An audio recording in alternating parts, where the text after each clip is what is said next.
Since losing her Wyoming Republican primary, Congresswoman Liz Cheney has been hounded with the question on if she plans to run for president in 2024.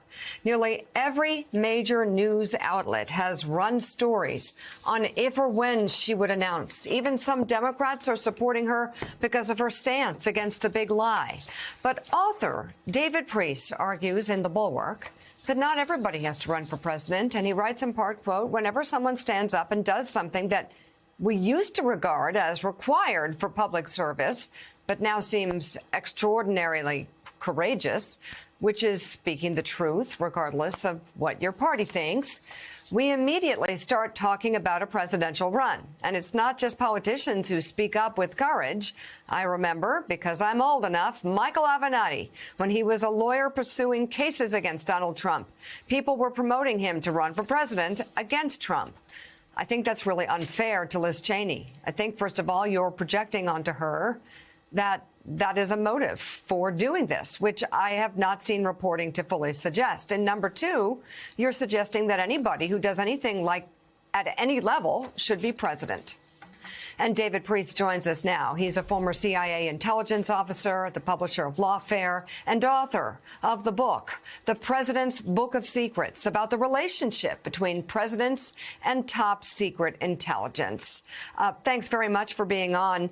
I do think it's interesting, the question about Liz Cheney, because I think it's a compliment that many are saying maybe she should run for president, because what she did was hard. I mean, she had to make a choice that no one else in the Republican Party appears willing to make. So are you diminishing her accomplishments? Because the parallel with Michael Avenatti confuses me just a little bit. No, not diminishing her stance at all. In fact, I'm championing it. And what Adam Kinzinger and Liz Cheney have done is really an example that many other Republicans should be following, which is standing for the Constitution and the country before some idea of what partisanship should do. Listen, Liz Cheney has been courageous. Liz Cheney has integrity. Those are things we want in a president. That is absolutely true. The point I was making is everybody who shows integrity or political courage need not be encouraged to run for president. We need people who uphold the core values of honesty, responsibility, respect, fairness, compassion. We need those people right now to be running for local school boards. We need those people to be election administrators. We need those people to be running library programs or running for Congress. Not everyone with political courage and integrity should automatically be pushed to run for the presidency. Well, also, we need our leaders to have those characteristics.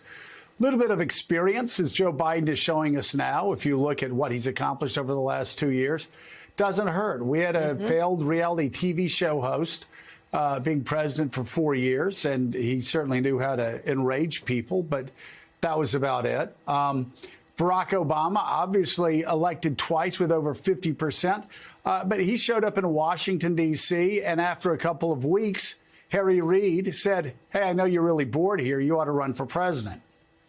OK, you look at the people that have accomplished a great deal. Biden was obviously in the Senate most of his adult life.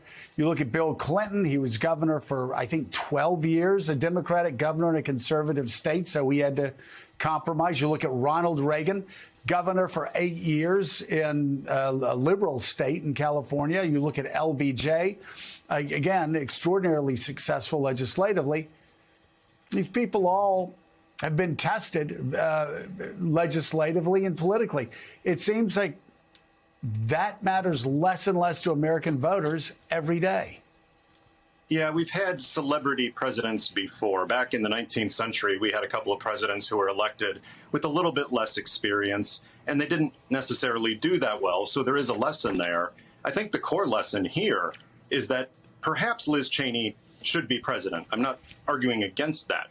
In fact, I think somebody with her experience and her integrity and her political courage would be much better in the presidency than somebody who has an abject lack of character. Put aside policies, put aside how she feels about marginal tax rates or various social issues. You want someone with that kind of constitution, and I mean that in both sense of the word, You want somebody like that in the presidency. That's true. But that doesn't mean that everybody who has those characteristics at every point in their political career needs to be president. And that's coming from the guy who wrote 2 books about the presidency. So I fetishize the presidency enough as it is. Here I'm trying to dial that back a bit and just say, we want people like Liz Cheney in public service. I want people like this in the intelligence service that I used to work in the military, in political roles from the state and local to the federal. That is what we want to champion. We don't need to champion it by pushing her to the presidency right now.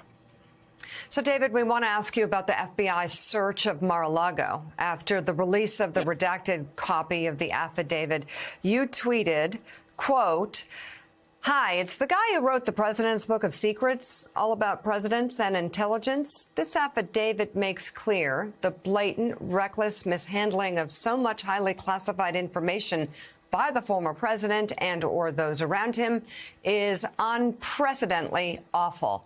Where do you... It is awful. And he doesn't deny that he had 15 boxes of documents, possibly more. But where do you see this going? It's not going to a good place for the former president, that's for sure. Based on, you had Ryan Goodman on earlier, and he laid out some of the fundamentals quite well. You got some real issues here with classified information, yes, but just with the fact that there are government documents. Those are the documents of the American people held in trust by the U.S. government. Those are not Donald Trump's papers. And I don't care if they're about the former French president or if they're about something else. He should not have had those after January 20th, 2021.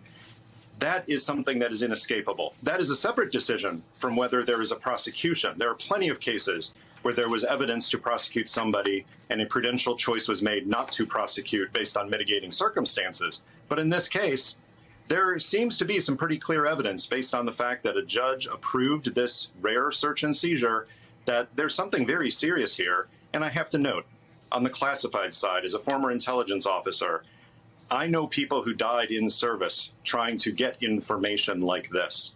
You cannot treat that material as cavalierly as this appears to have been without some potential risk. And I'm glad that there is a potential risk assessment going on through the Office of the Director of National Intelligence now, because literally lives could ultimately be at stake because of this. And that is not a joking matter. That is not a partisan political matter. That is pure national security.